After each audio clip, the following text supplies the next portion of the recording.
สบายดีปีใหม่สบายดีปีใหม่ท่านผู้ชมที่เคารพตอนรับท่านผู้ชมเข้าสู่การรายงานข่าวเช้าอรุณใหม่จากห้องข่าวโทรภาพแห่งชาติข่าวเช้าอรุณใหม่ประจำมื้อวันที่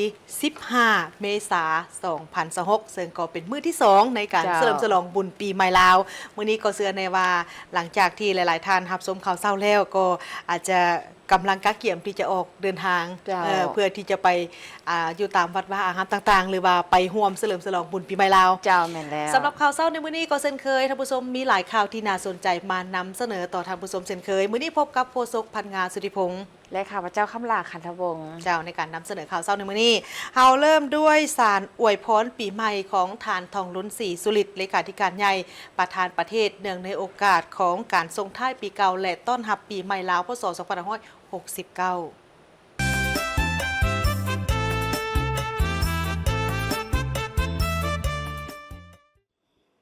พี่น้องร่วมชาติเพื่อนมิตรที่ฮักแพงทั้งหลายในโอกาสส่งท้ายปีเก่าปีมะเสงพศ2568และต้อนรับปีใหม่ปีมะเมียพศ2569ที่จะมาถึงนี้ข้าพเจ้าขอส่งความเยี่ยมยามถามข่าวอันอบอุ่นและคำอวยพรอันประเสริฐไปยังพ่อแม่พี่น้องชาวลาวในทั่วประเทศพี่น้องชาวลาวที่กำลังดำรงชีวิตอยู่ต่างประเทศก็คือเพื่อนมิตรชาวต่างประเทศที่กำลังดำรงชีวิตได้เฮ็ดเวียกอยู่สปป.ลาวทุกทั่วหน้าพี่น้องร่วมชาติเพื่อนมิตรสหายที่ฮักแพงปีมะเสงที่กำลังจะผ่านพ้นไปเป็นปีที่มีความหมายสำคัญและเป็นปีแห่งความภาคภูมิใจของปวงชนลาวทั้งชาติที่ได้ร่วมกันเฉลิมฉลองวันสถาปนาสปป.ลาวครบรอบ50 ปีด้วยความเอกอ้างทะนงใจได้ดำเนินกองประชุมใหญ่ครั้งที่12ของพรรคได้ดำเนินการเลือกตั้งสมาชิกสภาแห่งชาติสุดที่10และสมาชิกสภาปาชนขันแขวงสุดที่5ด้วยผลสำเร็จอย่างสง่างามปีผ่านมาถึงว่าพวกเขาจะประเสริญกับสิ่งท้าทายนานาประการแต่ด้วยความสมัครที่เป็นปึกแผ่นภายในชาติการสนับสนุนช่วยเหลือจากประเทศเพื่อนมิตรและองค์การจัดตั้งสากลพวกเขาสามารถผ่านพาความยุ่งยากและสิ่งท้าทายไปได้โดยดีและญาติได้ผลสำเร็จที่เป็นรูปธรรมหลายด้านรักษาได้เสถียรภาพทางด้านการเมืองอย่างหนักแน่นสังคมมีความสงบและความเป็นระเบียบเรียบร้อยโดยพื้นฐานเศรษฐกิจฟื้นตัวและขยายตัวด้วยทวงท่าดีขึ้นอิทธิพลบทบาทของสปป.ลาวในเวทีภาคพื้นและสากลได้รับการเสริฐสู้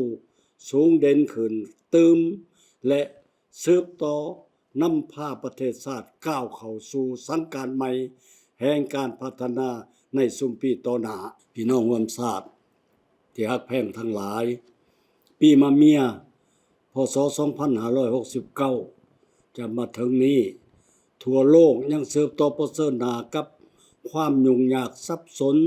ที่เกิดจากผลกระทบของความขัดแย้งและการปะทะกันอยู่บางภาคพื้นดังนั้นจึงขออยากร้องมายังพ่อแม่ประชาชนก็คือทุกภาคส่วนในสังคมจงสืบต่อเสริฐสู้น้ำใจรักชาติและความสามัคคีเป็นจิตหนึ่งใจเดียวอ้อมข้างศูนย์กลางพรรคและรัฐบาลพร้อมกันผ่านพาความยุ่งยากที่จะเกิดขึ้นออกแห่งประกอบส่วนอย่างตั้งหน้าเข้าในการจัดตั้งปฏิบัติมติกองประชุมใหญ่ครั้งที่12ของพรรคและแผนพัฒนาเศรษฐกิจสังคมแห่งชาติ5 ปีครั้งที่10ให้มีผลสำเร็จเป็นรูปธรรมเสริฐสู้ความเป็นเจ้าประเทศชาติประกอบส่วนเขาในภารกิจพัฒนาประเทศชาติอย่างแข็งแรงตามทิศสีเขียวและยืนยงให้มีผลสำเร็จพี่น้องร่วมชาติเพื่อนมิตรสหายที่ฮักแพงทั้งหลาย ในวาระอันเป็นสิริมงคลนี้ข้าพเจ้าขอส่งความอวยพรอันประเสริฐให้พี่น้องมวลชาติในทั่วประเทศตลอดถึงพี่น้องชาวลาวที่อาศัยอยู่ต่างประเทศก็คือชาวต่างประเทศที่ดำรงชีวิตและปฏิบัติหน้าที่อยู่สปป.ลาวจงมีสุขภาพเข้มแข็งมีความอยู่เย็นเป็นสุขมีผลสำเร็จในหน้าที่เวียงงานและขอให้การฉลองปีใหม่ลาวในปีนี้จงเต็มไปด้วยความเบิกบานม่วนซื่นและความสงบปลอดภัยทุกประการโดยเทินสบายดีปีใหม่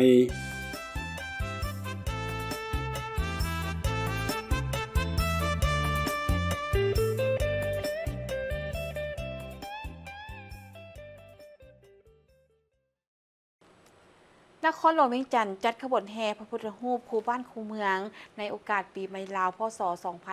2569 อย่างคือคืนพิธีแห่พระพุทธรูปคู่บ้านคู่เมืองเนื่องในโอกาสปีใหม่ลาวพศ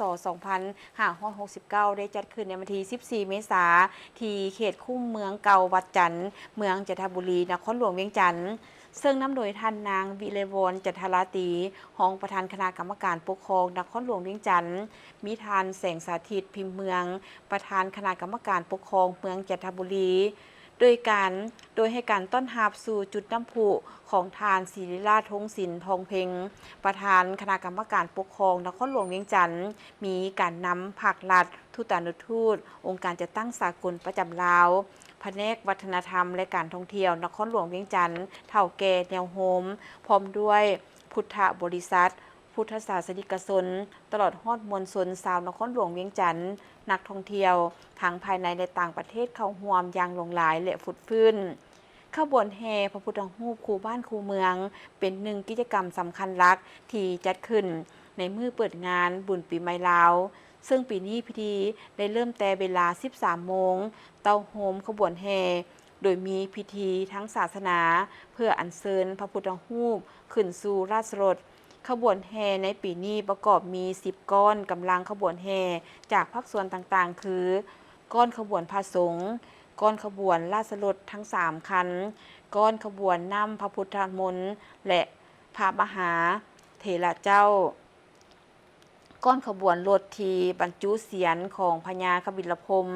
ก้อนขบวนกองหลวงก้อนขบวนการนำก้อนมวลชนก้อนขบวนมโหรีแคนฟ้อนก้อนของรถไฟฟ้ารถกู้ภัยรถตำรวจก้อนขบวนมหาชนก้อนมวลซืนก้อนรถเครื่องเสียงพร้อมนั้นยังมีขบวนมวลชนทั่วไปรวมทั้งรถสีดน้ำฮดสงตาม2 ฝากเส้นทางเฮ็ดให้ขบวนแห่ในครั้งนี้มีบรรยากาศฟุดฟื้นมวลซืนขบวนแห่ดังกล่าวได้เริ่มต้นแต่หน้าวัดอินแปงลงไปฮอด4 แยกบริษัทลาวโทรคมเลี้ยวซ้ายมาทางเส้นทาง3 แสนไทยขึ้นมาฮอดไฟแดงสีหอมเลี้ยวซ้ายไปหาวัดอินแปงโดยมีระยะทาง 2 กิโลเมตรด้วยบรรยากาศเบิกบานคึกคืนตามเส้นทางที่ขบวนผ่านท่านประธานประเทศพร้อมด้วยภรรยาและการนำผักลัดได้หดสงพระพุทธรูปอยู่ที่วัดองค์ตื้นและวัดศรีสะเกษเนื่องในโอกาสบุญปีใหม่ลาวพศ 2569และเมื่อวันที่ 14 เมษายน 2026ซึ่งเป็นมื้อสังขารหลวงและก็เป็นมื้อทำอิฐของการเฉลิมฉลองบุญปีใหม่ลาวพศ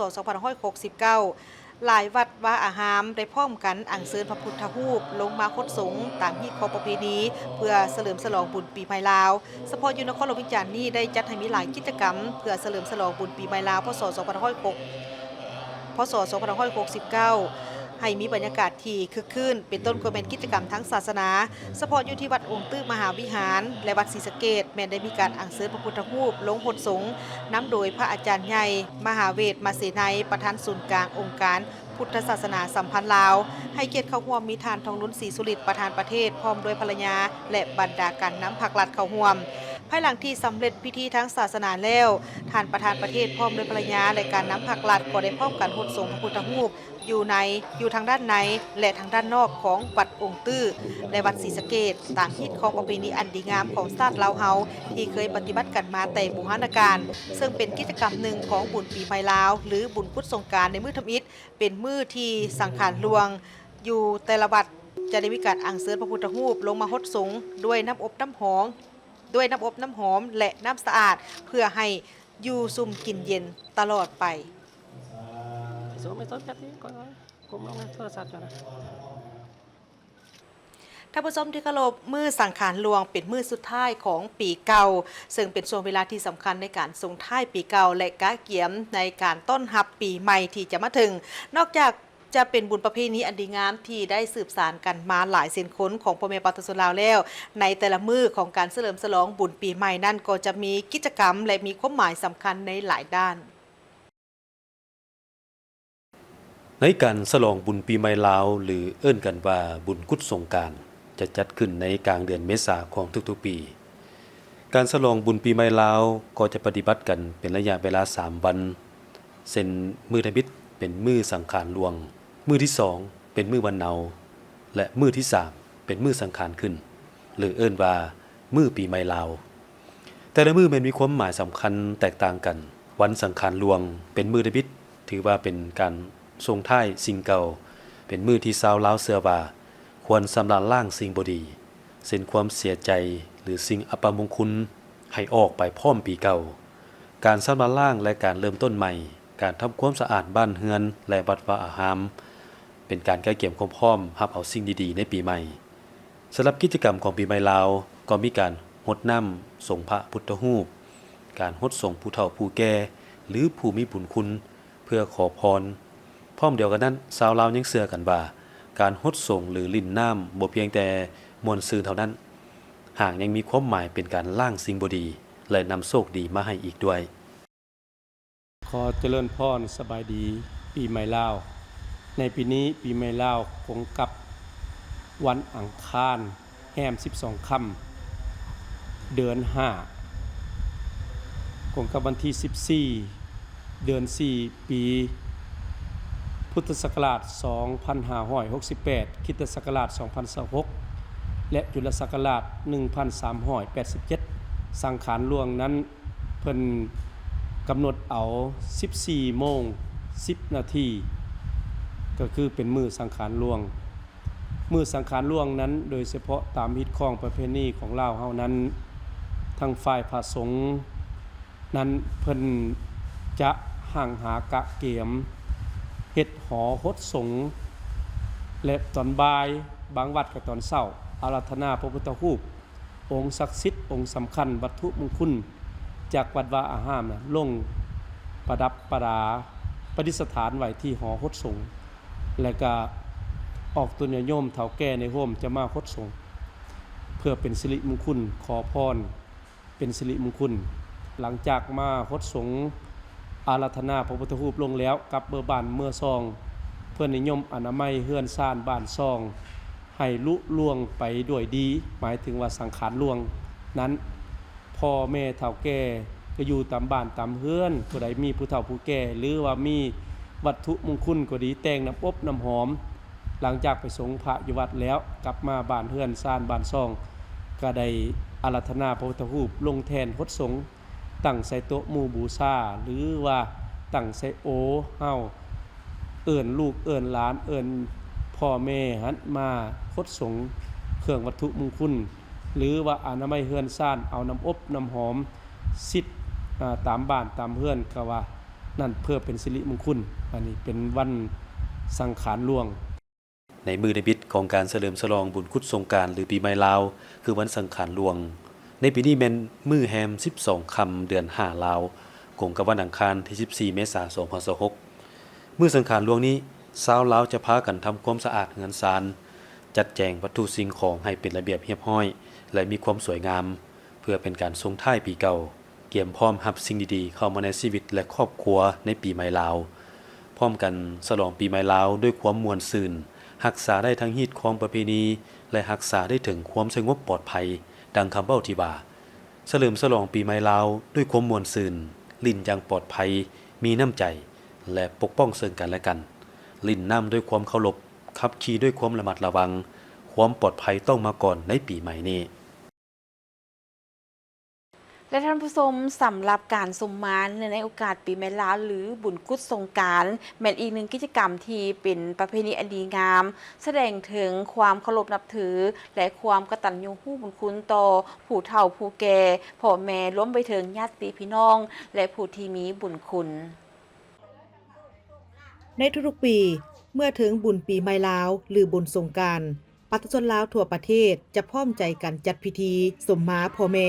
และผู้มีบุญคุณตามฮีตของประเพณีอันดีงามที่สืบทอดกันมาแต่โบราณกาลการสมมาเป็นการแสดงออกถึงความกตัญญูรู้บุญคุณต่อผู้เป็นพ่อแม่และผู้ที่เคยอบรมเลี้ยงดูหรือผู้ที่มีบุญคุณต่อชีวิตในการสมมาจะประกอบด้วยดอกไม้เทียนจัดเลี้ยงเป็นแถวหาคูใส่จานหรือเอิ้นตามประเพณีว่าขันห้าพร้อมกันนั้นก็จะนำเอาน้ำหอมหรือน้ำสะอาดมาคดสงลงใส่มือเพื่อขอขมาลาโทษต่อสิ่งที่เคยล่วงเกินพร้อมทั้งขอพรให้ตนจงมีความสุขความเจริญเข้ามาในชีวิต ขั้นสุมมานี่แม่นว่าทุกปีที่ปีใหม่ลาวนี่นะแล้วลูกเต้าเงาโกแต่ละคนเนาะเพิ่นก็ได้มาสุมมาแม่หมดทุกคนเนาะแต่ละบ่อนนั่นน่ะเพิ่นก็เฮ็ดอย่างนั้นหมดแต่ว่าการสุมมานี่ก็บ่แม่นว่าสิมีเงินมีคำหลวงหลายดอกมีแต่ว่าดอกไม้ใส่เทียนมาคละบูชาเฮ็ดให้แม่นี่อายุมั่นยืนอันหนึ่งน่ะอันสองน่ะกะลูกเต้ากะสว่างใจเนาะเพื่อเฮ็ดเวียกเฮ็ดงานกะโล่งอกโล่งใจให้น่ะเพื่อว่าได้คารวะแม่เลยเด้คันถ้าว่าเพิ่นก็ว่าบุญคุณของพ่อแม่เนาะที่พ่อแม่ได้เลี้ยงดูมาลูกเต้ากะมาสุมบัติสุมมาแล้วหนากะสว่างอกสว่างใจให้แหละเฮ็ดคนกะขึ้นกะเกินเนาะหารายได้กะมีรายได้เฮ็ดเวียกเฮ็ดงานกันสะดวกหัวใจแล้วก็ผู้เป็นแม่ก็เป็นห่มโพห่มใจให้ลูกให้เต้าก็แม่นพอใจเนาะเห็นคุณงามความดีของลูกที่ได้สืบทอดมาอันนี้ปัจจุบันนี้ก็อยากให้ลูกให้หลานเฮ็ดพิธีสุมมาพ่อแม่ก็บ่แม่นเฮ็ดหลวงหลายดอกมีน้ำอบน้ำหอมเนาะมีขันดอกไม้มาคละบูชาแม่อย่าให้ลูกหันเฮ็ดต่อไปหั่นน่ะบ่ให้ปะให้ละฮีดบ่ให้หมองของบ่ให้เศร้าเนาะฮีดพ่อเมืองแม่เฮาแต่ก่อนมาหลังก็แม่นอยากให้สืบทอดหั่นแหละต่อไปนี่น่ะถ้าเฮ็ดได้เนาะหลายครอบครัวได้ความสำคัญต่อกับพิธีนี้เพราะถือว่าเป็นการรวบรวมความหักและสายใยครอบครัวให้แน่นแฟ้นอีกทั้งเป็นโอกาสให้แก่ลูกหลานที่ไปเฮ็ดเวียกอยู่ไกลบ้านไกลเฮือนได้กลับมาหาพ่อแม่และแสดงออกถึงความกตัญญูรู้บุญคุณพร้อมทั้งแสดงความสามัคคีหักกันแต่ละปีนี่พวกเราก็ได้เฮ็ดสมบัติสมมาพ่อแม่ปีนี้เฮาก็เหลือแต่แม่เนาะพ่อก็ได้เสียไปแล้วแต่ว่าเฮาก็บ่ลืมบุญลืมคุณความรู้สึกก็ถือว่ารู้สึกลูกผู้หนึงเนาะถือว่าเป็นเกียรติหรือว่าเป็นโอกาสดีที่ว่าพวกเราได้เฮ็ดให้แม่ถึงแม้ว่ามันพิธีจะบ่ใหญ่หลวงแต่ว่าทุกๆปีนี่แน่นอนเนาะพวกเราก็ได้รับรู้ว่าเวียกงานหรือว่าการเฮ็ดสุมมานี่เป็นสิ่งที่ว่าถึงแม้เฮาจะเฮ็ดผิดพลาดไปสิ่งที่เฮาเฮ็ดผ่านมาแต่ว่าตัวนี้นี่ถือว่าเป็นตัวที่ว่าวัดใจหรือว่าเป็นสิ่งที่โอกาสที่ว่าลูกผู้หนึงที่ว่าจะเฮ็ดให้แม่ได้เนาะข้าพเจ้าคิดว่าในการสุมมานี้จะเป็นนอกจากประเพณีแล้วยังเป็นฮีตของหรือว่าเป็นความเชื่อถือของลูกหรือว่าต่างหน้าให้ญาติพี่น้องเนาะอันนี้กับพวกเฮาก็ได้เฮ็ดแนวนี้เพื่อหยังเพื่อระลึกถึงหรือว่าสร้างให้แม่นี้มีความอุ่นใจว่าลูกเต้ายังเต้าโฮมกันเนาะแล้วก็มีความสามัคคีพื้นฐานก็อยากให้แม่มีสุขภาพแข็งแรงอะไรเนาะก็ถือว่าพวกเราสร้างโอกาสนี้มาเต้าโฮมกันในปีใหม่ลาวแม่นลูกเต้าเนาะแม่นจะได้มีการสมมาพ่อแม่แล้วกับครูบาอาจารย์แล้วก็ผู้หลักผู้ใหญ่ในการให้อภัยหรือว่าได้เว้าสิ่งที่บ่ดีในปีผ่านมาแม่นก็จะได้เว้าอโหสิกรรมให้ไกลกันและกันเพื่อให้ชีวิตลุล่วงไปได้ดีให้มีแต่โชคแต่ไสในปีใหม่เป็นต้นแม่นเฮาได้เว้าจานได้บ่สุภาพกับพ่อแม่ได้ผิดพลาดมาก็ได้ขออโหสิกรรมให้กับพ่อกับแม่ให้อโหสิกรรมให้อยู่ดีมีแฮงมีความสุขมีความเจริญมีโชคมีชัยภายในปีนี้เฉพาะของ ฮีตคนลาวทุกๆคนอยู่ในแต่ละครอบครัวก็จะเป็นพากันสมมัติสมมาผู้หลักผู้ใหญ่เป็นต้นก็เป็นพ่อแม่ได้เฮ็ดทุกๆปีหมดเนาะพอมาฮอดปีใหม่ก็สำระสิ่งเก่าๆสิ่งแนวบ่ดีหั่นไปกับปีเก่าปีใหม่มาก็เริ่มต้นชีวิตใหม่ก็ให้มีแต่สิ่งดีๆเข้ามาในชีวิตเพื่อเฮาได้เว้าอันใดบ่ถูกบ่จาให้กับพ่อแม่เสียอกเสียใจเนาะก็ได้ และขั้นตอนและวิธีการในการชำระหนี้เฮามีอย่างใดแดง ขั้นตอนในการเฮ็ดสุมาผู้หลักผู้ใหญ่หรือว่าสุมาพ่อแม่เขาก็จะมีมีขันน้ำมีน้ำอบน้ำหอมเนาะแล้วก็มีขันห้าบูสมบูชาแล้วก็มีถ้าเฮามีวัตถุปัจจัยมีเครื่องนุ่งบ่หรือว่าจะเป็นเงินบ่ก็เฮาก็เอาใส่ในขันห้านี้เพื่อยกยอให้เพิ่นมีสุขภาพแข็งแรงให้เพิ่นสะล้างสิ่งแนวบ่ดีให้กับลูกเต้าทุกคนอยู่ในเฮือนในศาลนี้ให้มีแต่โชคแต่ไสเนาะไปกับปีเก่าหมด โอเคได้ พร้อมนั้นการสมมายังมีความหมายทางด้านจิตใจเป็นการสำระจิตใจให้สะอาดปล่อยถิ่มสิ่งที่บ่ดีในปีเก่าและต้อนรับสิ่งที่ดีๆในปีใหม่พร้อมกับรับพรจากผู้ใหญ่เชื่อว่าจะนำพาความโชคดีความเป็นสิริมงคลมาสู่ชีวิตดังนั้นการสมมาพ่อแม่และผู้มีบุญคุณบ่เพียงแต่เป็นพิธีตามประเพณีเท่านั้นหากยังเป็นการรักษาค่านิยมความกตัญญูและสืบสานวัฒนธรรมอันดีงามของชาติลาวให้อยู่คู่สังคม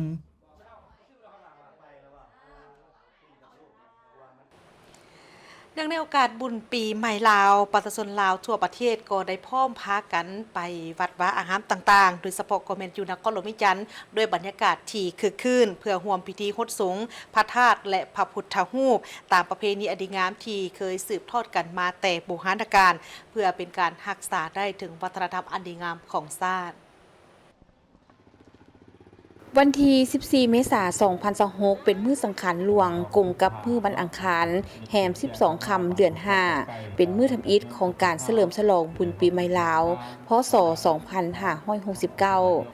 หลายวัดวาอารามต่างๆ ได้พร้อมกันอัญเชิญพระพุทธรูปลงมาฮดสงฆ์เพื่อเฉลิมฉลองปีใหม่ลาว ให้มีบรรยากาศคึกคืนม่วนซื่นตามฮีตของประเพณีที่เคยปฏิบัติกันมารักษาได้ความสงบปลอดภัยและวัฒนธรรมฮีตของประเพณีอันดีงามของชาติลาวเฮาเฉพาะอยู่นครหลวงเวียงจันทน์ตามวัดวาอารามต่างๆก็ได้มีประชาชนลาวพากันนำเอาน้ำสะอาดปรุงแต่งด้วยน้ำอบน้ำหอมดอกไม้เพื่อฮดสงฆ์พระพุทธรูปซึ่งเป็นประเพณีสำคัญที่ชาวลาวได้ปฏิบัติต่อกันมาแต่โบราณกาลโดยมีความหมายเพื่อชำระล้างสิ่งบ่ดีและสร้างความสะอาดบริสุทธิ์ให้แก่จิตใจพร้อมทั้งเป็นการขอพรให้ชีวิตมีแต่ความสุขในปีใหม่ เนื่องในโอกาสปีใหม่ลาวเนาะในปีนี้ถือว่าฮีต12ของ14ของเฮาของคนลาวเฮานี่มันถือว่าบ่ให้เศร้าให้หมองถือว่าอยู่ในวัดนี้ก็ถือว่าข้าพเจ้านี่ก็เป็นมาทุกปีเนาะเพราะว่ามีจุดประสงค์ต้นตอก็เป็นมาส่งน้ำผ้าเนาะแล้วก็ล้างธาตุผู้เป็นพ่อผู้เป็นแม่แล้วก็เอื้อยที่เพิ่นได้จากพวกเฮาไปหั่นเนาะน้ำที่เฮาเอามาส่งนี่ก็ถือว่าเป็นน้ำที่ใสสะอาดนั่นแหละบริสุทธิ์นั่นแหละมีน้ำอบน้ำหอมแล้วก็ได้ปรุงแต่งมาอย่างดีหั่นแหละเนาะถือว่าแต่ละปีเลยแม่น บ่ขาดนั่นแหละข้าพเจ้าเป็นมาบ่ขาดเนาะก็มันแสดงถึงฮีตของประเพณีอันดีงามของลาวเฮาหั่นแหละถือว่าพวกเฮาคนลาวเฮาต้องนับถือแล้วก็เฮียงฮ้องให้สาวหนุ่มวัยหนุ่มเฮาแหละเนาะที่ว่ารักษาอนุรักษ์รักษายิงใส่ฮิตของประเพณีฮิตลาวสาวพวนฮิต12ของ14ฮิต2ของเจียงแต่เดึกดำบรรพ์แม่นพวกเฮาบ่ได้ปะละให้ฮิตให้หมอกปากของให้เศร้าอันนี้ถึงขวบปีมาปีใหม่ทุกๆปีพวกเฮาต้องได้มาส่งน้ำพระตามวัดวาอารามหรือว่ามาฮดมาส่งมาล้างธาตุตามวัดตามวาเนาะล้างธาตุพ่อธาตุแม่และน้องนุ่งลูกหลานที่ว่ารุ่นหนุ่มรุ่นน้อยก็แม่นว่าซักชวนเชิญชวนเขาเจ้ามาเข้าวัดเข้าวาให้ฮู้ฮีตของประเพณีของลาวพร้อมเดียวกันนี้ภายในวัด นอกจากได้มีการอัญเชิญพระพุทธรูปลงสู่แทงเพื่อให้ชาวลาวได้มาร่วมพดสงฆ์ตามประเพณีฮีด12ของ14ของวัฒนธรรมลาวที่เคยปฏิบัติสืบทอดกันมาเคียงคู่วัฒนธรรมอันดีงามของชาติลาวบางวัดว่าอาหารต่างๆก็ได้มีการประดับประดาเส้นบัดใหม่โซ่คำก็ได้ประดับประดาด้วยต้นไม้และสายน้ำฝนเทียมเหตุคล้ายคือการจำลองวัดป่าหิมพานต์ มื้อนี้เป็นมื้อวันอังคารแรม12ค่ำมื้อสังขารหลวงเวลา 10:42 นาทีเป็นนิมิตหมายอันดีของชาวลาวของเฮาพร้อมกันทั่วประเทศได้อัญเชิญพระพุทธรูปลงพดสงฆ์ที่หอพดสงฆ์ทุกๆวัดหรือตามบ้านตามเพื่อนก็ดีหรือบางท่านก็เอาลงแต่เช้าแล้วถึงจังไดก็ดีมื้อสังขารหลวงนี้วัดใหม่ศกค่ำได้ประดับประดาย่องการพดสงฆ์พุทธรูปแบบย้อนยุคไปคือกับอยู่ในป่าหิมพานต์เพื่อให้จิตใจเบิกบานซุ่มด้วยน้ำที่เย็นและโดยจิตใจเบิกบานที่การเฉลิมฉลองปีใหม่ลาวโดยเฉพาะในวัดใหม่ศกค่ำนี้เน้นการพดสงฆ์หันอยากให้ออกตัวนิยมชาวหนุ่มเยาวชนได้เน้นนักเห็นคุณค่าทางด้านการรักษาสิ่งแวดล้อมโดยเฉพาะต้นไม้ใบหญ้าที่เขียวสดงดงามตามพื้นแผ่นดินสปป.ลาวหันอยากให้ออกตัวนิยมให้ฮู้ว่าประเทศลาวของเฮายังมีต้นไม้ใบหญ้าพากันปกปักรักษาและพัฒนาไปพร้อมกันและการพดสงฆ์พระพุทธรูปครั้งนี้ก็เช่นเดียวกันว่าเปรียบเหมือนพระพุทธรูปอยู่ตามป่าไม้ต้นไม้คือกับชีวิตขององค์สมเด็จพระสัมมาสัมพุทธเจ้าที่เพิ่นเกิดก็อยู่สวนลุมพินีระหว่างกรุงเทวตหะและกรุงกบิลพัสและตัสหุก็อยู่กองต้นไม้และนิพพานหรือว่ามรณภาพก็อยู่กองต้นไม้ดังนั้นเฮาท่านทั้งหลายชีวิตของเฮานี้ปราศจากต้นไม้ใบหญ้าหรือปราศจากสีเขียวบ่ได้ดังนั้นจะว่าขอให้ออกตัวนิยมท่านทั้งหลายที่มาพดสงฆ์พระพุทธรูปที่วัดใหม่ศกค่ำจะเห็นว่าเปรียบเหมือนเฮาได้เข้าป่าพดสงฆ์ได้สงน้ำและได้เที่ยวป่าหิมพานต์ที่2มาโดยเฉพาะปัจจุบันนี้เฮารู้นำกันว่าควันไฟหรือ 2.5 PM ได้กระทบต่อชีวิตชาวนครหลวงเวียงจันทน์หรือเมืองอื่นๆแขวงอื่นก็ดีดังนั้นจะว่ามาวัดใหม่ศกค่ำเฮาจะเห็นนำกันพากันปกปักรักษาป่าคือกับคำขวัญของนครหลวงเวียงจันทน์คือ6สในหั่นคือสสีเขียวปกปักรักษาพัฒนาไปพร้อมกันเพื่อให้ของเฮานั้นได้เบิกบานมนต์ซื่นเห็นสีเขียวแล้วจะมีความสวยสดงดงามปีหนึ่งมีเทื่อหนึ่งเนาะที่ว่าเพิ่นได้เฮ็ดบ้านสงกรานต์ปีใหม่เนี่ยรู้สึกปลื้มใจแล้วก็ได้เห็นครูอาจารย์เห็นออกต้นญาติโยมหลายๆคนน่ะเนาะเฮาก็มีความดีใจอ่ะเนาะ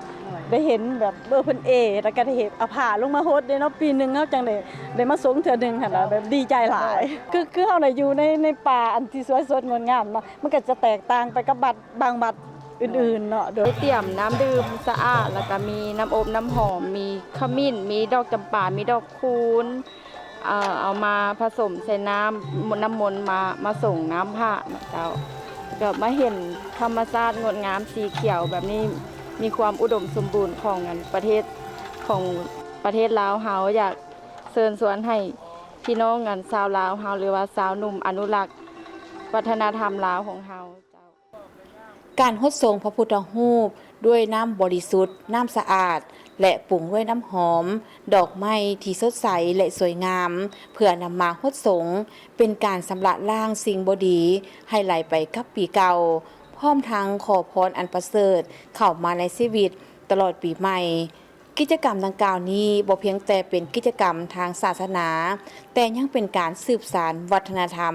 และปลูกฝังคุณค่าความดีให้แก่สังคมลาวเคียงคู่กับชาติลาวตลอดไป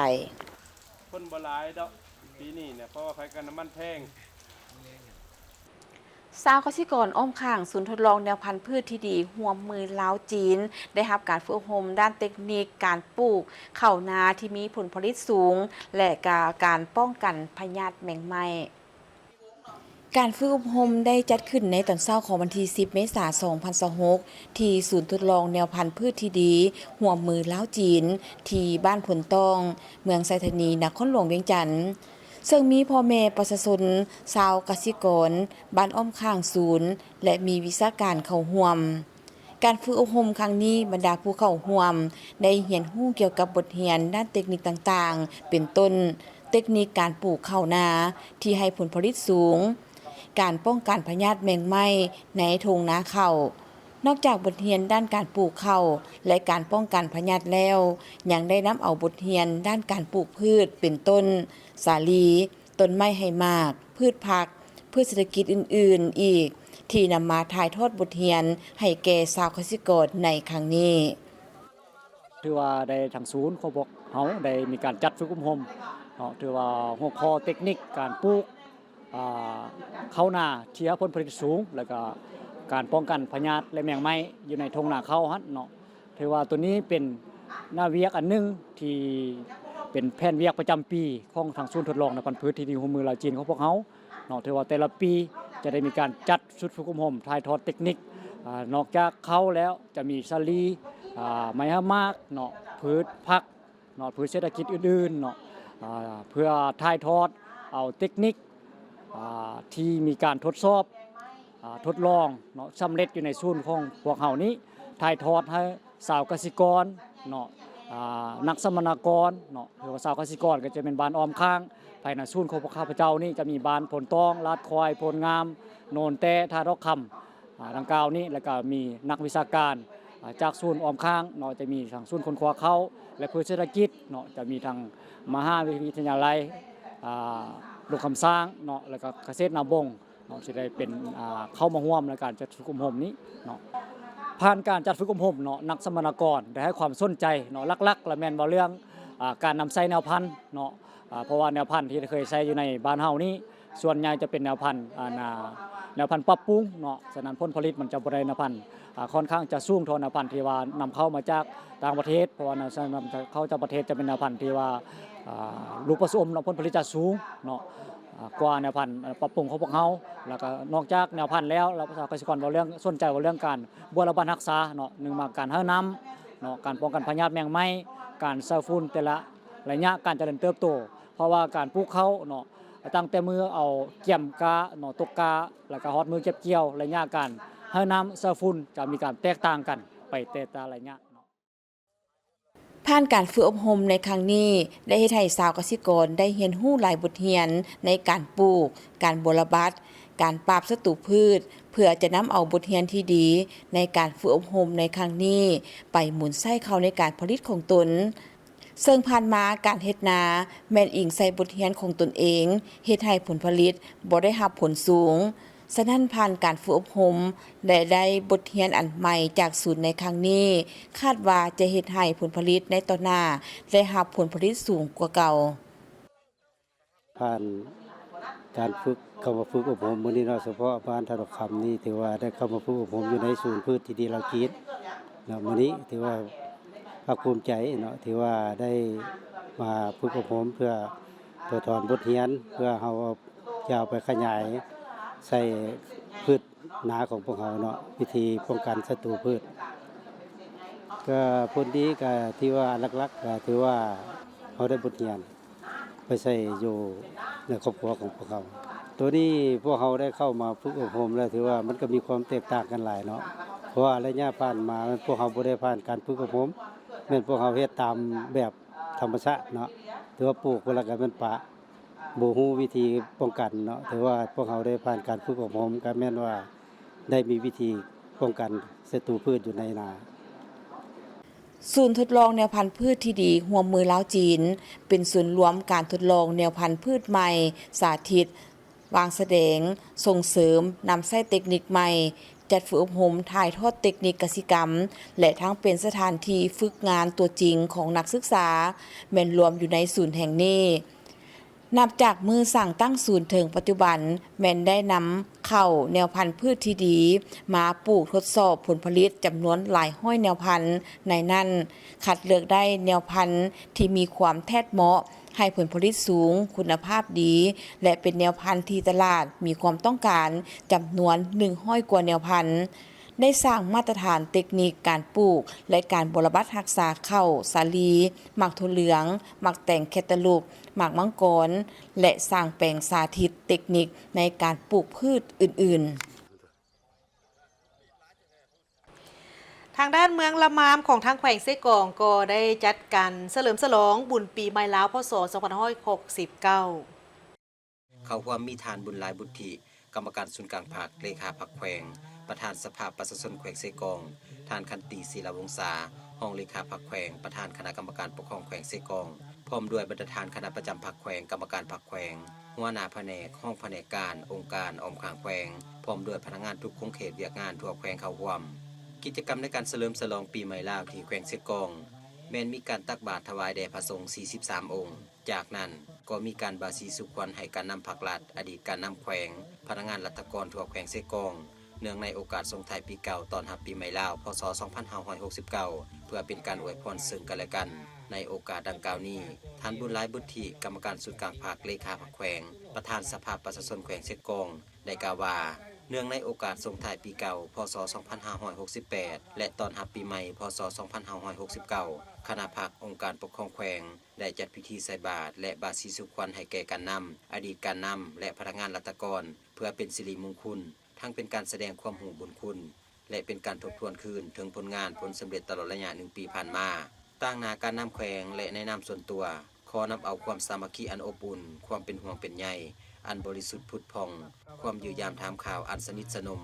และอวยพรใส่อันประเสริฐมายังบรรดาสหายการนำอดีตการนำพนักงานสมาชิกพรรคและประชาชนบรรดาเผ่าชาวแขวงเซกองรวมทั้งแขกภายในและต่างประเทศที่ร่วมปฏิบัติภารกิจอยู่แขวงเซกองจงมีแต่ความสุขกายสุขใจมีผลสำเร็จในหน้าที่การงานทุกประการซึ่งปีนี้แม้นต่างจากทุกๆปีที่ผ่านมาเพราะทั่วแขวงแม้นจัดการเฉลิมฉลองร่วมกันอยู่จุดเดียวแห่งนี้เพื่อเป็นการประหยัดมัธยัติแต่หับประกันมีความสามัคคีที่ลึกซึ้งพิธีตักบาตรและบาสีสุขวัญการนำอดีตการนำและพนักงานรัฐกรแขวงเซกองในครั้งนี้แม้นเพื่อเต่าโฮมความสามัคคีของพนักงานรัฐกรให้มีความหนักแน่นมีความเบิกบานมวลซื่นทั้งเป็นการอนุรักษ์ปกปักรักษาสืบทอดมูลเสื่อวัฒนธรรมและหีดของประเพณีอันดีงามของศาสตร์ลาวที่เคยสืบทอดปฏิบัติมาแต่โบราณกาลให้มีความยืนยงเส้นลูกเส้นหลานและเป็นสิริมงคลอีกด้วยให้แก่การนำผักหลัดท่านทั้งหลายจงมีแต่ความสุขความเจริญ ห้องว่าการแขวงขมวนและจัดพิธีเฉลิมฉลองบุญปีใหม่ลาวพศ2569โดยจัดพิธีบาสีสู่ขวัญและฮดส่งน้ำอวยพรแก่การนำผักหลัดพร้อมทางอดีตการนำของแขวงเนื่องในโอกาสส่งท้ายปีเก่าพศ2568และต้อนรับปีใหม่ลาวพศ2569อย่างอบอุ่นพิธีดังกล่าวให้เกียรติเข้าร่วมโดยท่านไสสนาโคตรภูธรกรรมการศูนย์กลางภาคเลขาพักแขวงขมวนพร้อมด้วยภรรยาบรรดาการนำของแขวงแผนกการพนักงานอาวุโสบำนาญองค์การมหาชนภาคส่วนธุรกิจและแขกถึกเชิญเข้าร่วมอย่างคึกคืน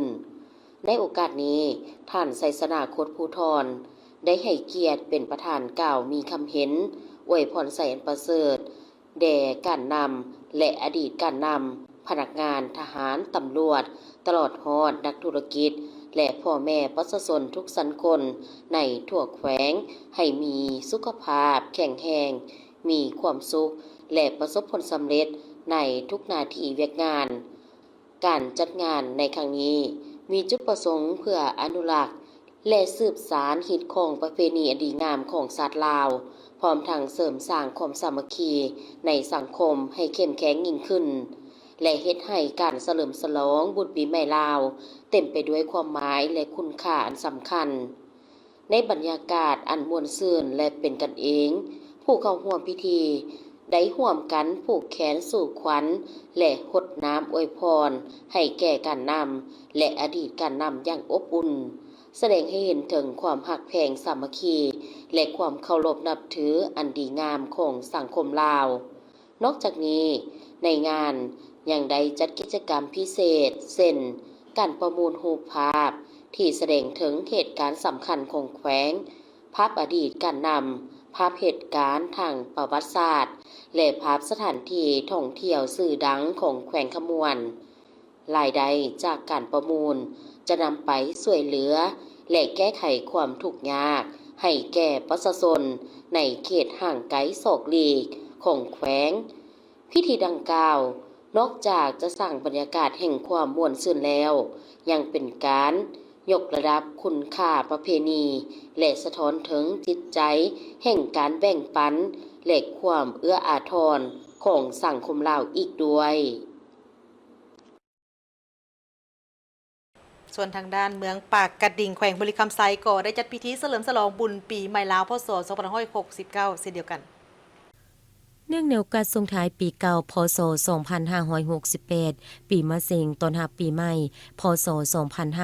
2569 ปีมะเมียจุเมืองปากกระดิ่งได้จัดกิจกรรมเฉลิมฉลองส่งท้ายปีเก่าต้อนรับปีใหม่ลาวกุศสงกรานต์อันใดแสดงให้เห็นถึงความเป็นเอกลักษณ์อันดีงามและวัฒนธรรมของคนลาวเฮา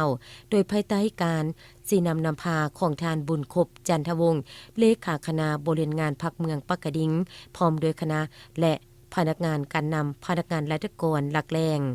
จูที่สโมสรใหญ่ของเมืองปากกระดิ่ง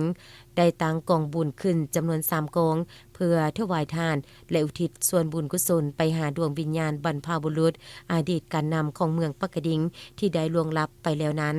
พร้อมทั้งได้มีการตักบาตรถวายสังฆทานแด่พระสงฆ์9 องค์หลังจากนั้นก็ได้มีการบาสีสุขวัญตามฮิตของประเพณี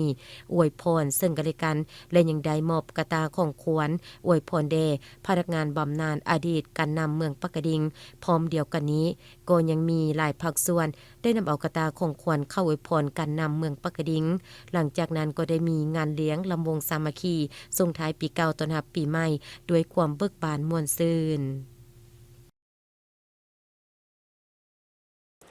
สำนักงานปกครองแขวงพงศาลีก็ได้จัดพิธีเฉลิมฉลองปีใหม่ลาวพศ 2569 เช่นเดียวกันซึ่งได้รับเกียรติเข้าร่วมพิธีโดยทานพลตรีสมพรมิตรพรกรรมการศูนย์กลางพรรคเลขาพรรคแขวงประธานสภาประชาชนแขวงพงศาลีมีบรรดาทานการนำแขวงพนักงานราชการและประชาชนบรรดาเผ่าเข้าร่วมโดยบรรยากาศที่เบิกบานม่วนซื่นและมีความหมายความสำคัญซึ่งพิธีแม่นเริ่มต้นโดยการสูตรมงคลเพื่อเป็นสิริมงคลและเสริมบารมีให้แก่คณะนำพรรครัฐของแขวงพนักงานราชการและประชาชนบรรดาเผ่าชาวแขวงพงศาลีพร้อมนี้ก็ได้มีพิธีตักบาตรญาตินำซึ่งการใส่บาตรถวายสังฆทานให้แก่พระสงฆ์ครั้งนี้ก็แม่นฮิตของประเพณีที่ดีงามของคนลาวที่เคยปฏิบัติมาแต่ดึกดำบรรพ์ก็เพื่ออุทิศบุญกุศลให้แก่บรรพบุรุษที่ได้อุทิศตนในภารกิจต่อสู้กู้ชาติทั้งเป็นการสร้างบุญกุศลและแผ่ส่วนกุศลให้กับญาติพี่น้องผู้ที่ล่วงลับไปแล้วให้รับรู้และมาต้อนรับจับจุ่มเอาพร้อมนี้ก็เพื่อเป็นการปกปักรักษาและเสริมขยายฮิตของประเพณีที่เคยสืบทอดกันมาแต่โบราณกาลทั้งเป็นการตั้งโฮมความสามัคคีให้เป็นปึกแผ่น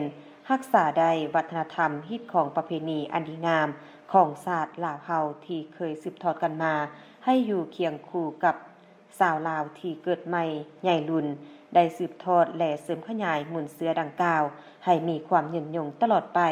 ทั้งแสดงให้เห็นถึงเอกลักษณ์ฮิตของประเพณีหมุนเสือวัฒนธรรมอันดีงามของชาติลาวจากนั้นได้มีพิธีบาสีสู่ควรเพื่ออนุรักษ์รักษาและเสริมขยายวัฒนธรรมฮิตของประเพณีอันดีงามของคนลาวเพื่อเป็นการตั้งโฮมความสามัคคีสร้างความใกล้ชิดซึ่งกันและกันทางสมเสยผลสำเร็จของทุกคนที่ได้มาจากมากผลแห่งความสามัคคีบุกบืนพยายามเฮ็ดสำเร็จหน้าที่อันนักหน่วงแต่มีเกียรติสง่าในระยะที่ผ่านมาและอวยพรให้มีโชคมีชัยในตลอดปีใหม่พศ 2569 ภายหลังสำเร็จพิธีทางศาสนาแล้วก็ได้รับฟังการเล่าประวัติความเป็นมาของบุญปีใหม่ลาวในโอกาสอันสง่าราศีนี้ท่านพลตรีสมพรมิตรพรกรรมการศูนย์กลางพรรคเลขาพรรคแขวงประธานสภาประชาชนแขวงพงศาลีได้ขึ้นกล่าวคำเห็นและอวยพรใส่อันประเสริฐเนื่องในโอกาสปีใหม่ลาวให้แก่บรรดาคณะนำพนักงานและประชาชนบรรดาเผ่าที่ดำรงชีวิตอยู่แขวงพงศาลีพร้อมนี้ในพิธียังได้จัดการม่วนซื่น ฟ้อนลำวงสามัคคีตามหิตของประเพณีอันดีงามที่สืบทอดกันมาแต่บูหานาการของคนลาวเฮาโดยบรรยากาศเบิกบานม่วนซื่น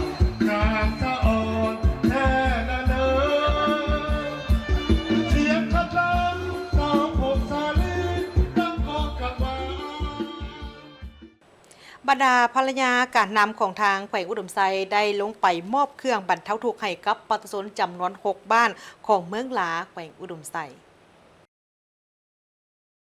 บ้านกกไม้ใหญ่บ้านปางโปบ้านลาวางบ้านอานูบ้านหมกละห่างและบ้านห้วยซัง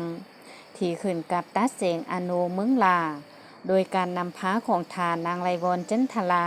โฮงเลขาผักเมืองมีฐานนางวันลีกุลาเดชครอบครัวการนำเมืองมีฐานนางท้องผาดเสยสิทธิ์กรรมการผักเมืองประธานสะพันธ์มียิงเมืองลาพร้อมด้วยคณะทีมงานเข้าร่วมเครื่องที่นำมาช่วยเหลือในครั้งนี้ประกอบมีเครื่องอุปโภคบริโภคและเครื่องนุ่งห่มรวมมูลค่าทั้งหมด20 ล้านกว่ากีบทั้งหมดนี้แม้ได้รับการประกอบส่วนช่วยเหลือจากบรรดาครอบครัวตามมูลค่าดังนี้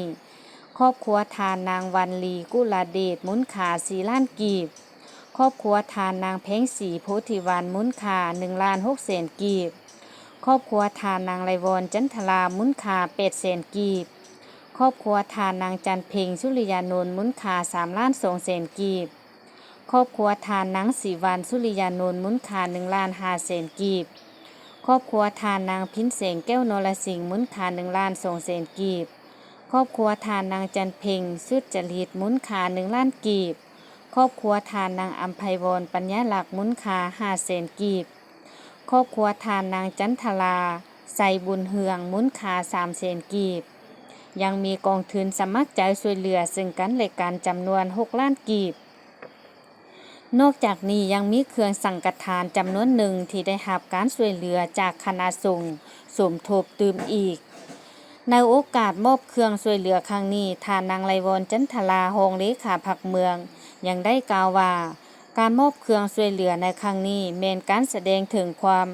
ห่วงใยของคณะนำของเมืองก็คือทุกภาคส่วนที่มีต่อประชาชนในยามตกทุกข์ได้ยากโดยเฉพาะแม่หญิงถูกยากอนาถาโดดเดี่ยวเปลี่ยวพลอย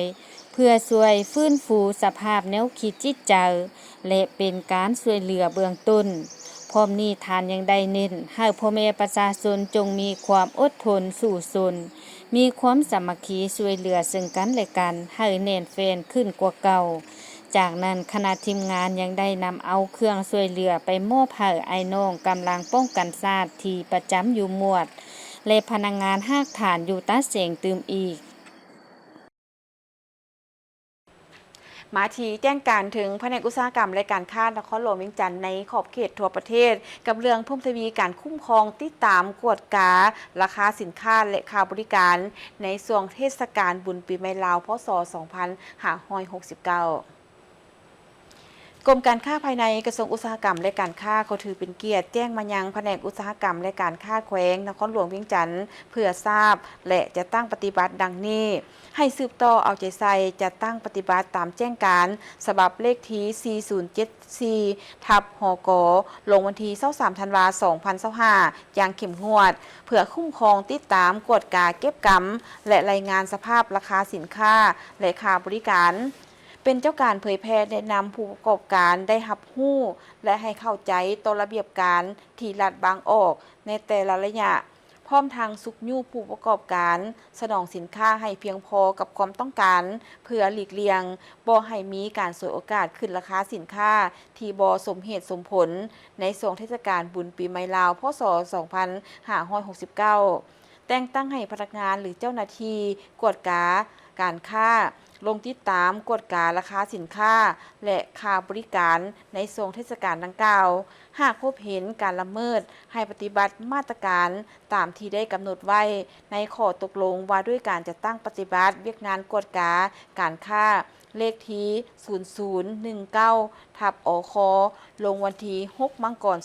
2025ระเบียบการหรือกฎหมายอื่นๆที่เกี่ยวข้องดังนั้นจึงแจ้งมายังเพื่อรับทราบและจะตั้งปฏิบัติแจ้งการฉบับนี้อย่างเข้มงวด นอกจากนั้นก็ยังมีแจ้งการเกี่ยวกับเรื่องของการสนองน้ำมันเสื้อไฟในระยะของการเฉลิมฉลองบุญปีใหม่ลาวพศ2569กรมการค้าภายในกระทรวงอุตสาหกรรมและการค้าได้มีการออกแจ้งการคือดังนี้ก็คือ 1. ให้บริษัทนำเข้าและส่งออกน้ำมันเสื้อไฟบริษัทจำหน่ายภายในต้องได้มีการแจ้งแผนการสนองน้ำมันเสื้อไฟอย่างละเอียดในระหว่างวันที่11ถึงวันที่20เมษายน2026ให้กรมการค้าภายในเพื่อติดตามกฎกา 2. บริษัทนำเข้าและส่งออกน้ำมันเสื้อไฟบริษัทจำหน่ายภายในต้องรับประกันถึงการสนองน้ำมันเสื้อไฟให้บรรดาปั๊มน้ำมันเสื้อไฟตามการสนองของตนให้เป็นปกติ 3. ปั๊มน้ำมันเสื้อไฟที่ได้รับการสนองน้ำมันเสื้อไฟตามแผนของทางบริษัทนำเข้าและส่งออกน้ำมันเสื้อไฟบริษัทจำหน่ายภายในต้องเปิดบริการเป็นปกติ 4. ปั๊มน้ำมันเสื้อไฟปิดหรือหยุดให้บริการชั่วคราวต้องแจ้งเหตุผลให้ทางห้องการอุตสาหกรรมและการค้าของเมืองนครบอนทีปั๊มนั้นตั้งอยู่ก่อนหน้า3วันและต้องติดป้ายให้ผู้สวมใส่ได้รับทราบ 5. ห้ามบริษัทนำเข้าและส่งออกน้ำมันเสื้อไฟบริษัทจำหน่ายภายในและปั๊มน้ำมันเสื้อไฟกักตุนน้ำมันเสื้อไฟเพื่อเก็งกำไรหรือปั่นป่วนตลาดหรือปฏิเสธการสนองน้ำมันเสื้อไฟโดยบ่มีเหตุผล 6. หากบ่ปฏิบัติจะถูกปฏิบัติตามมาตรการตามดำรัส559 ทับลบลงวันที่9กันยายน2025อย่างเข้มงวดราคาน้ำมันเสื้อไฟนับตั้งแต่วันที่11 ถึงวันที่16 เมษายน2026นี้แมนให้ปฏิบัติตามแจ้งการฉบับเลขที่0635 ทับกคพนลงวันที่10 เมษายน2026จนกว่าจะมีการเปลี่ยนแปลงหรือว่าท่านผู้ชมท่านใดที่พบเห็นว่ามีกรณีกักตุนน้ำมันหรือว่ามีการขึ้นราคาโดยลำพังใจท่านก็สามารถติดต่อหรือว่าแจ้งหาข้อมูลไปผ่านสายด่วนปกป้องผู้บริโภคก็คือ1510ได้และนอกจากนั้นข่าวเศร้าในมื้อนี้ท่านผู้ชมยังมีเรื่องเกี่ยวกับการเฝ้าระวังบรรดาฝุ่นละออง PM 2.5 อันนี้เป็นข้อมูลจากทางกรมสิ่งแวดล้อมเพิ่นได้มีการออกแจ้งการด่วนเกี่ยวกับวิกฤตฝุ่น PM 2.5 พุ่งสูงเกินมาตรฐานทั่วประเทศพร้อมทางมาตรการในการสกัดกั้นไฟไหม้ลามป่ากรมสิ่งแวดล้อมกระทรวงเกษตรกรรมและสิ่งแวดล้อมได้มีการออกแจ้งเตือนเกี่ยวกับสภาพมลพิษทางอากาศหรือว่าหมอกควันจากฝุ่นละอองขนาดน้อย PM 2.5 ที่กำลังปกคลุมอยู่ทั่วประเทศซึ่งอยู่ในระดับที่ส่งผลกระทบต่อสุขภาพอย่างน่าเป็นห่วงปัจจุบันนี้สภาพมลพิษทางอากาศหรือว่าหมอกควันนี้ก็ได้ปกคลุมในขอบเขตทั่วประเทศเนื่องจากสภาพอากาศแห้งและเกิดมีจุดความร้อนอยู่หลายแห่งนับตั้งแต่วันที่9ถึงวันที่12 เมษายน2026ก็คือวันที่9 เมษายนนี้มีทั้งหมดแม่น 1,161 จุดวันที่10 เมษายนมีทั้งหมดแม่น 2,288 จุดและวันที่12 เมษายนมีทั้งหมดแม่น 1,021 จุดและส่วนใหญ่ก็แม่นเกิดมาจากการจูดในพื้นที่กสิกรรมของประชาชนที่ยังบ่ทันเด็ดขาดจากที่ดินป่าไม้ตามคำสั่งของนายกรัฐมนตรีว่าโดยการรับรู้สิทธิ์ในการนำไส้ดินในขอบเขตที่ดินป่าไม้ฉบับเลขที่20 ทับนยลงวันที่5 พฤศจิกายน2024และการจูดขี้เหงื่ออยู่ตามแคมทางสำหรับนครหลวงวิจารณ์ปัจจุบันนี้เนื่องจากว่าสภาพไฟไหม้ล้ำป่ายังคงสืบต่อเกิดขึ้นอยู่หลายพื้นที่เขต3ประเภทป่าของบรรดาแขวงอ้อมข้างที่ติดกับนครหลวงวิจารณ์โดยเฉพาะก็แม่นเขตป่าสงวนแห่งชาติภูพนังภูเขาควายซึ่งเนื้อที่ความเสียหายป่าสงวนแห่งชาติภูพนังนี่ประเมินฮอดวันที่11 เมษายน2026มีประมาณ220ถึง250เฮกตาร์ซึ่งเป็นสาเหตุเฮ็ดให้มีฝุ่นละอองขนาดน้อยหรือว่า PM 2.5 ปกคลุมสมทบกับมลพิษหมอกควันข้ามแดนที่พัดมาตามทิศทางลมซึ่งได้รับอิทธิพลจากลมมรสุมตะวันออกเฉียงใต้กลางเดือนกุมภาพันธ์เป็นต้นมาเป็นตัวขับเคลื่อนหลักของการขับเคลื่อนของฝุ่นละอองขนาดน้อยหรือว่า PM 2.5 ไมครอนนี้ข้ามสายแดนเข้ามาสู่ประเทศลาวพาให้เกิดมีปรากฏการณ์หมอกแห้งและท้องฟ้ามืดมัวอยู่นครหลวงวิจารณ์จากการติดตามผ่านดาวเทียมในระยะวันที่9ถึงวันที่12 เมษายน2026ก็พบว่าจุดความร้อนหรือว่าฮอตสปอตนั้นแม้นมีเพิ่มขึ้นอย่างหลงหลายในมื้อวันที่10 เมษายนกวดพบถึง 2,288 จุดและวันที่12 เมษายนแม่นกวดพบ 1,021 จุด และต่อกับปัญหาดังกล่าวนี้สาเหตุต้นตอเป็นเกิดมาจากพื้นที่กสิกรรมการจูดขี้เหยื่อสะทรายและไฟไหม้ล้ำปลาโดยเฉพาะก็เป็นเขตป่าสงวนแห่งชาติภูพนังภูเขาควายฉะนั้นจึงแจ้งเตือนถึงบรรดาพ่อแม่ประชาชนให้งดกิจกรรมกลางแจ้งโดยเฉพาะก็เป็นผู้ที่มีพยาธิประจำตัวต้องได้ระมัดระวังเมื่อเวลาที่อยู่กลางแจ้งก็ต้องใส่ผ้าปิดปากปิดดังโดยเฉพาะก็เป็นผ้าปิดปากที่สามารถกันตองฝุ่น PM 2.5 ได้ทั้งหมดนี้คือการรายงานข่าวเช้าอรุณใหม่จากห้องข่าวโทรภาพแห่งชาติขอบใจที่บรรดาท่านให้เกียรติติดตามรับชมข่าว แล้วพบกันได้ไหมในการรายงานข่าวภาคต่อไปส่วนข่าวภาคนี้โฆษกทั้งสองพร้อมกับทีมข่าวเช้าลาท่านผู้ชมไปก่อน สบายดี สบายดี